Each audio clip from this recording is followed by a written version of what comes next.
আজকে আবার একটা সার্কিট ডায়াগ্রাম নিয়ে চলে এসেছি। আপনারা এই ভিডিও অবশ্যই দেখেছেন।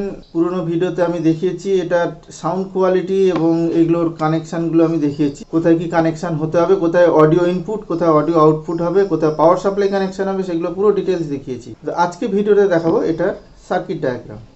তো আমার ভিডিওটা পুরোটা দেখুন, আর ভিডিওটা না স্কিপ করবেন না। স্কিপ করলে কিন্তু আপনারা বুঝতে পারবেন না, আর নিজেরাই কিন্তু কোনোদিনই এটা রেকটিফাই করতে পারবেন না। পুরো সার্কিট ডায়াগ্রামটা বুঝবেন, আর কম্পোনেন্টের ভ্যালুগুলো আমি স্ক্রিনেও লিখে দেবো আর মুখেও বলে দেবো। আমি এটা সার্কিট ডায়াগ্রাম পুরো বানানোই আছে, আমি নাহলে অনেক ভিডিওটা লম্বা হয়ে যাবে, আপনারা স্ক্রিনশট নিয়ে নেবেন। তো এখানে তিনটে স্টেজে কাজ হয়। ফার্স্টে কিন্তু এখানে অডিও ইনপুট হচ্ছে, ওকে। আচ্ছা, এই পার্টটা আমি পরে দেখাচ্ছি। এখানে আমি একটু জুম করে নিলে তাহলে আপনাদের বুঝতে সুবিধা হবে। এখানে তিনটে স্টেজে কিন্তু ফাংশন কাজ করে। এই যে রেজিস্ট্যান্স দিয়ে অডিও ইনপুটটা হচ্ছে। রেজিস্ট্যান্সের ভ্যালু হচ্ছে R1 এর ভ্যালু হচ্ছে 1K। সেখান থেকে এই ক্যাপাসিটার হচ্ছে, ক্যাপাসিটার দিয়ে এই ট্রানজিস্টারের বেসে ভোল্টেজটা যাচ্ছে। আমি ট্রানজিস্টারটাও বলে দেবো কি ট্রানজিস্টার আছে। আর এই ক্যাপাসিটার ভ্যালু হচ্ছে C1, এর ভ্যালু হচ্ছে 2.2 MFD বা মাইক্রোফ্যারাড, 50 ভোল্টের বা 63 ভোল্টের ইউজ করতে পারেন। এই বেসে ইনপুট হচ্ছে। এই বেসের সাথে আর একটা রেজিস্ট্যান্স এই যে কানেক্ট করা আছে R2, এটা দিয়ে ভোল্টেজ দেওয়া হচ্ছে এই ট্রানজিস্টারে। R2 ভ্যালু হচ্ছে 330K। ঠিক একইভাবে এখানে R3 দিয়ে গ্রাউন্ড করা হয়েছে। এটা এই যে লাইনটা হচ্ছে এটা পুরোটা গ্রাউন্ড, আর ওপরটা হচ্ছে পজিটিভ ভোল্টেজ। গ্রাউন্ড করা হয়েছে। এই যে R3 ভ্যালু সেটা হচ্ছে 33K। R3 হচ্ছে 33K। আর এখানে C2 আছে, যেটা ক্যাপাসিটার যেটা আছে, এই ক্যাপাসিটারের ভ্যালু হচ্ছে 470 MFD, 35 volt. 35 volt 25 volt use করতে পারেন, 35 ভোল্ট করলে ভালো। আর এইখানে বেস থেকে এমিটার C3 একটা PF লাগানো আছে। এটার ভ্যালু হচ্ছে 330 PF, 330 বা 331 একই ভ্যালু, যেটাও একটা লাগালে হবে, সেম কাজ করবে। আর এমিটার থেকে এখানে R5 হচ্ছে 1K, R5 দিয়ে এখানে গ্রাউন্ড করা আছে। আর কালেক্টারে R4 5.6K, R4 হচ্ছে 5.6K, সেটা দিয়ে ভোল্টেজ ইনপুট করা হয়েছে। তো এইখানে কি হচ্ছে, এইখানে সিগন্যালটাকে বায়াসিং করে ফিল্টারিং করা হচ্ছে টোটাল এই ফার্স্ট ট্রানজিস্টারে। সেই সিগন্যালটা কি করছি আমরা, কালেক্টার থেকে নিচ্ছি, নিয়ে আবার বেসে দিচ্ছি। সেই সিগন্যালটা এইখানে গেন বুস্ট করছে। বুস্ট করার জন্য এই ট্রানজিস্টারটা ইউজ হয়েছে। আচ্ছা, এই ট্রানজিস্টারের যে রেজিস্ট্যান্স ভ্যালু R22 আছে, এটার ভ্যালু হচ্ছে ওই সেম হবে 5.6K। এর বেসে ভোল্টেজ দেওয়া হচ্ছে। আর এর এমিটার থেকে একটা গ্রাউন্ড করা হয়েছে R6 এর ভ্যালু হচ্ছে 4.7K। আর ঠিক একটা প্যারালালে, এটার প্যারালালে একটা ক্যাপাসিটার কানেক্ট করব, সেটা হচ্ছে C4 এর ভ্যালু হচ্ছে 2.2 MFD, 50 ভোল্ট বা 63 ভোল্ট। C4 এইখান থেকে যে আমরা এমিটার আউটপুট পাচ্ছি, সেই এমিটার আউটপুট আমরা কোথায় যাব, এখানে আমরা ফ্রিকোয়েন্সি ফিল্টারে চলে আসব। এই যে গেনটা এখান থেকে যে সিগন্যালটা বেরোচ্ছে, এটা কিন্তু জাম্পার আছে, হ্যাঁ। এখান থেকে ফ্রিকোয়েন্সি ফিল্টার হচ্ছে। আর এখানে কালেক্টারে ভোল্টেজ দেওয়া হচ্ছে R7 এর মান হচ্ছে 470 ওহমস। তো এরপরে আমরা এমিটার থেকে আউটপুট নিয়েছি, আউটপুট নিয়ে আমরা এখানে সিগন্যাল ফিল্টারিং করছি, মানে বিভিন্ন টোনিং কন্ট্রোল করছি। এইখানে দেখুন তিনটে করে পয়েন্ট করা আছে। এখানে তিনটে পয়েন্ট, এই যে 1 2 3 1 2 3 1 2 3, এই যে তিনটে পয়েন্ট, সেটা হচ্ছে এই পোটেনশিওমিটারের এই পয়েন্টগুলো। সাইড 1 নম্বর পিন থেকে 2 নম্বর পিনে একটা PF, 2 নম্বর থেকে 3 নম্বর পিনে একটা PF। এই দুটো পিএফ এর মান সেম হবে। এটা হচ্ছে C15 আর C16 একই ভ্যালু। এটা হচ্ছে 103 পিএফ দুটোতে ইউজ হবে।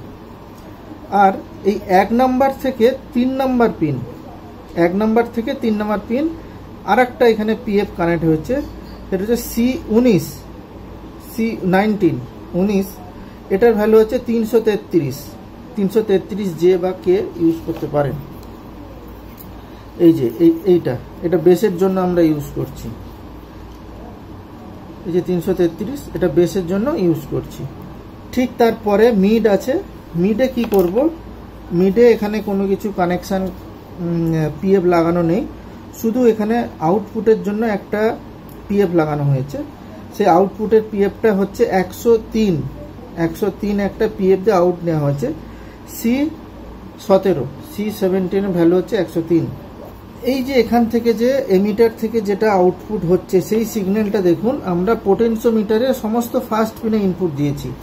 এর ফার্স্ট পিনে ইনপুট দিয়েছি, এখানে দেখা যাচ্ছে না, এখানে ফার্স্ট পিনে ইনপুট দিয়েছি এই যে R18 R18, এটার ভ্যালু হচ্ছে 5.6K। এটা দিয়ে আমি ফার্স্ট 1 নাম্বার পিনে ইনপুট দিয়েছি। এখান থেকে আবার এই অডিও ইনপুটটা এর 1 নাম্বার পিনে সরাসরি কানেক্ট হয়েছে। ট্রিবিলের জন্য এইখানে আমার একটা রেজিস্ট্যান্স দিয়েছি R20, এই R20 ভ্যালু হচ্ছে 1K, ইনপুট দিয়ে দিয়েছি। এবার এখানে পিএফ দিয়ে এখানে ফিল্টারিং হয়েছে, এখানে পিএফ ইউজ করে আউটপুট নিয়েছি, এখানেও আউটপুট নিয়েছি। 3 নাম্বার পিনগুলো কিন্তু সবগুলো জয়েন্ট করা থাকবে। 3 নাম্বার পিন এটা যেমন এটা জয়েন্ট করা নেই, ভুলে গেছি, 3 নাম্বার পিন জয়েন্ট থাকবে। এইখান থেকে এই 3 নাম্বার পিন থেকে R19 রেজিস্ট্যান্স, R19 এর ভ্যালু হচ্ছে 5.6K R19, সেখান থেকে যাবে এর 3 নম্বর পিনে সরাসরি কানেক্ট হবে, এখান থেকে সরাসরি আবার এই 3 নম্বর পিনে কানেক্ট হবে। এবার মাঝখানের পিন থেকে আমরা আউটপুট নেব, যে সিগন্যালটা আমরা আবার বুস্ট করাবো, মাঝখান থেকে আউটপুট নেব। এর মাঝখান থেকে মানে 2 নম্বর পিন থেকে যেটা আউট হচ্ছে সেটা হচ্ছে R17 এর মান হচ্ছে 2.2K, এখান থেকে আউটপুট গেল।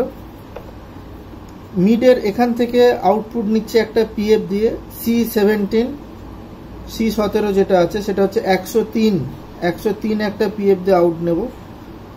এখানেও মাঝখানে পিন থেকে C18 আছে, 102 পিএফ দিয়ে আউট নেব। এবার এই 3টে আউট একসাথে কিন্তু জয়েন্ট হবে, হয়ে গেল। 3টে আউট একসাথে জয়েন্ট হয়েছে আর ইনপুট এখানে হয়ে গেছে। আর এই যে 3 নম্বর পিন এগুলো যে যার জয়েন্ট হয়েছে।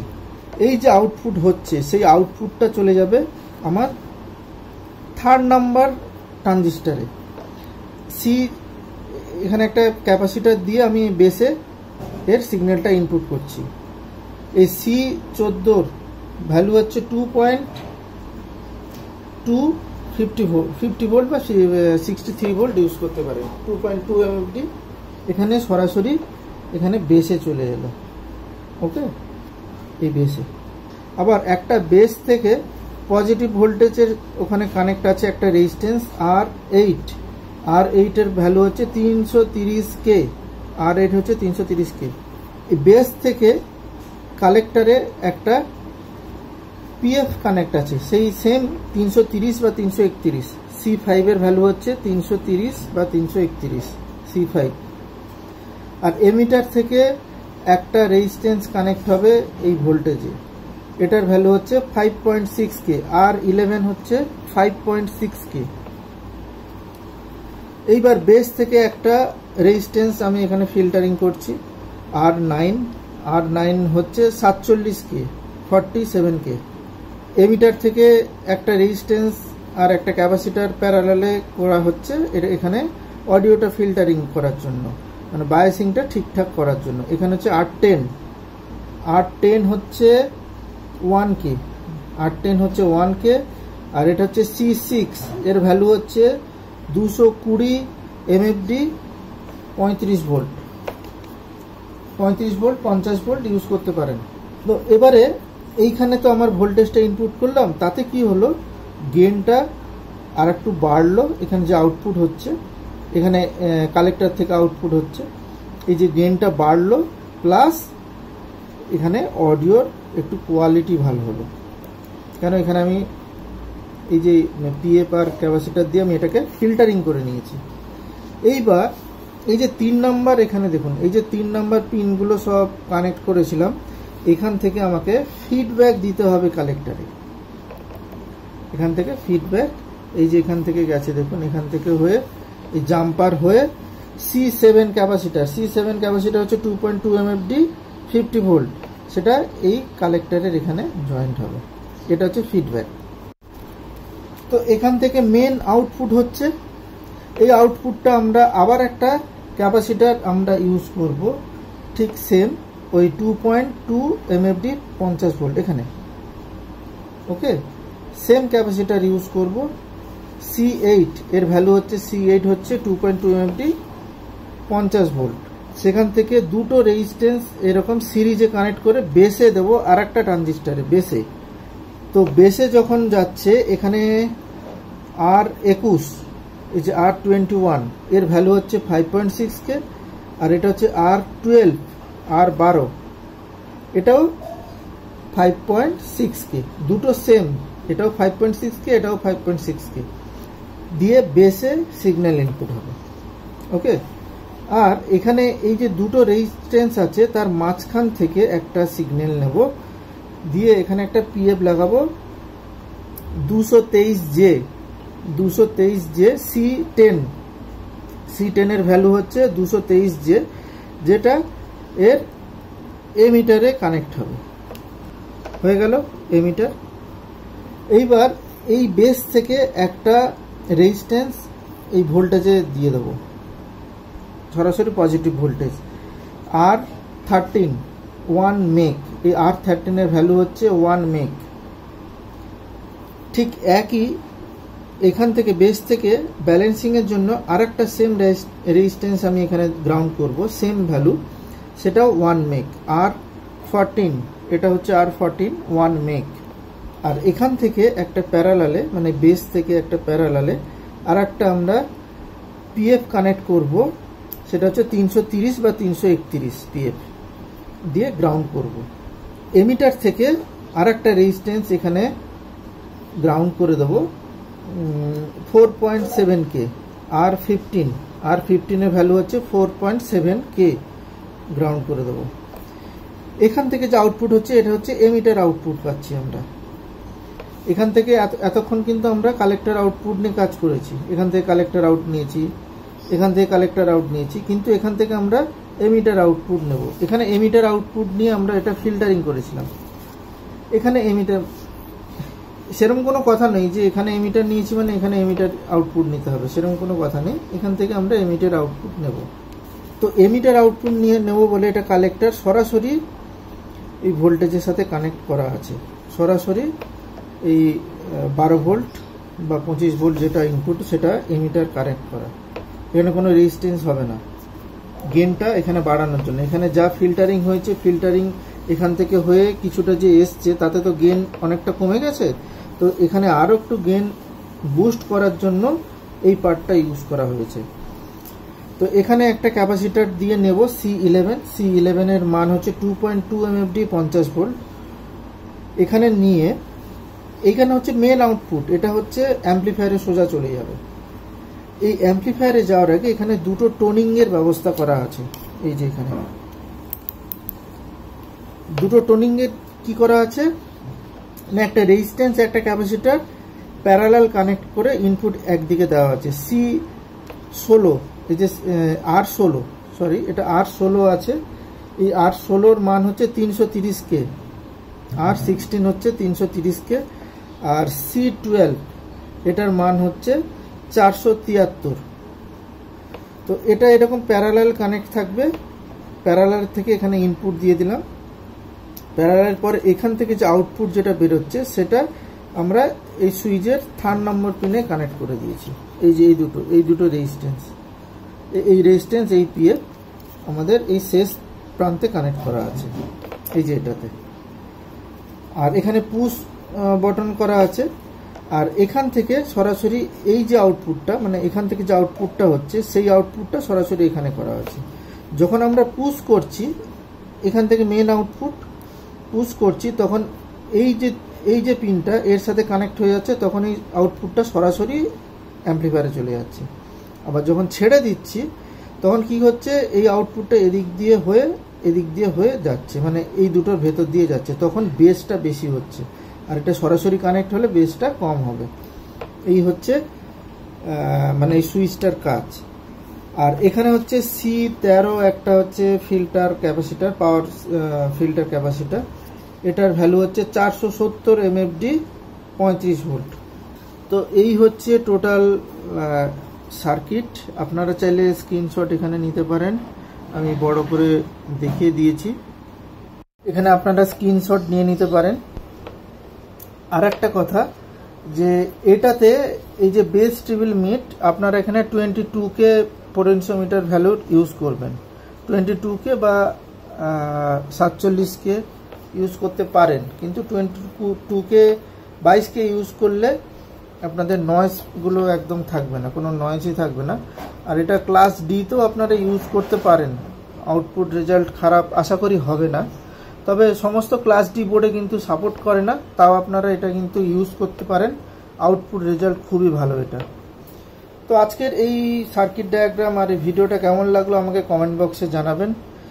আর আমাকে কমেন্ট করুন আপনারা কি জানতে চাইছেন। সবসময় সব রকম ভিডিও বানানো সম্ভব হয় না, আপনাদের বারবার করেও বলেছি যে সবসময় সম্ভব হয় না।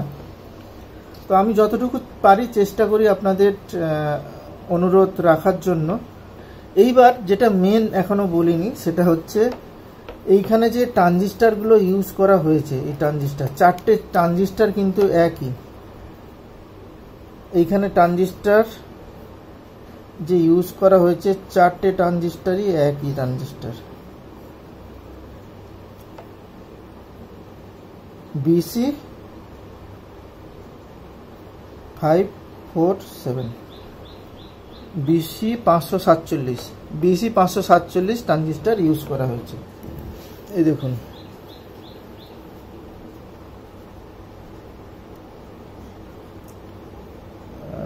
দেখা যাচ্ছে কিনা, দেখা তো যাচ্ছে না। এই দেখুন BC547, এই যে।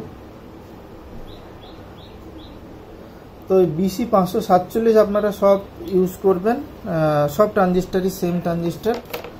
আর এখানে এটার হচ্ছে কালেক্টর, যদি ট্রানজিস্টারটা এরকম থাকে এটা হচ্ছে কালেক্টর, এটা বেস, এটা এমিটার। তো আজকের ভিডিওটা আপাতত এটুকু, দেখা হবে পরে কোনো এক ভিডিওতে।